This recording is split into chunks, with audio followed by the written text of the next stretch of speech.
The response is what Niko Medved looks for, both throughout a season and over the course of a game. When you get knocked down, dust yourself off and answer.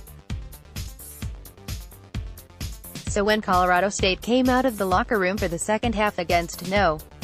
6 Nevada on Wednesday night, the Rams had multiple things they could respond to. The first, a demoralizing second half against the Wolfpack on Jan. 15 that sent the Rams to their worst loss of the season. The second, and more importantly this time, was an 11-point deficit at halftime on Wednesday. And like they have done multiple times this season, the Rams bounced back. Momentum swayed in favor of the hosts before the Wolfpack reminded folks why they're the 6th best team in the country, pulling away late in a 98-82 win. "I said this game is right there for us," Medved told his team at halftime. "It's a credit to them, the belief that they have to do that and come out. Several times we made a run and, again, we just couldn't get over the hump. There's no moral victories here, that's a terrific team. But I thought we had some opportunities there tonight, and we just couldn't do enough defensively." The defensive struggle started early with one name, Jordan Caroline. The senior forward dominated the first half in a way seldom seen in Moby Arena.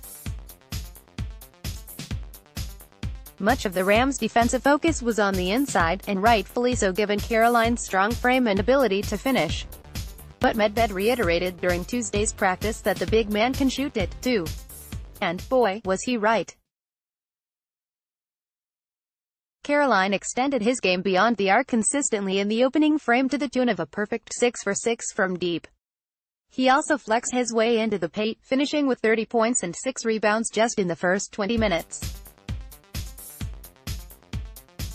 "He's the type of player that can hurt you in all different ways," Nico Carvacho said. "He's shooting it well from 3 this year, and he got hot and they were going in. When he's making shots like that from the perimeter, we really don't have a matchup for him," Medved added. "What he does better than anything is score in the lane, and he was making shots. His play was a thorn in an otherwise solid half of basketball for the Rams. They shot almost 57%, matched the Wolfpack on the glass and committed only 4 turnovers. Still, Nevada's three-point barrage was enough to make a considerable difference as the Wolfpack rode a 52-41 advantage into the break. But like they were unable to do in the season's first meeting in Reno, the Rams answered emphatically. The offense remained consistent and it was matched on the defensive end as CSU quickly began cutting into the lead. J.D. Page sandwiched a thunderous dunk between 2 Adam Thistlewood triples, the latter of which cut Nevada's lead to 5.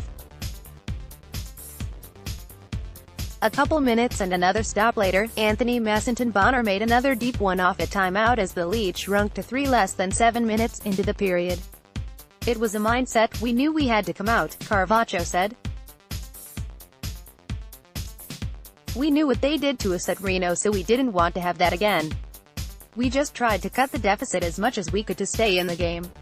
After a sluggish first half, Thistlewood was in the middle of the comeback on both ends. He made the threes, but he also forced a couple turnovers that led to points at the other end. "Absolutely, good shooters never stop shooting," he said. "So I mean, I can't either." As you might expect from the No.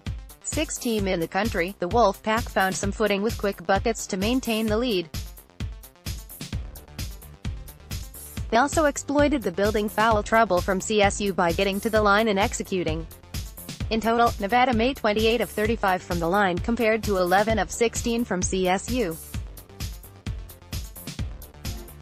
The Wolfpack extended its lead back to multiple possessions, but the Rams found a timely stop or bucket here and there to remain within striking distance into the closing portions of the contest. Every time they did so, though, Nevada countered to keep control of the momentum. "You look at it, we had 52 points in the paint tonight," Medved said. "We were attacking in there like crazy. For whatever reason, they weren't fouling us. We weren't able to get fouled that way.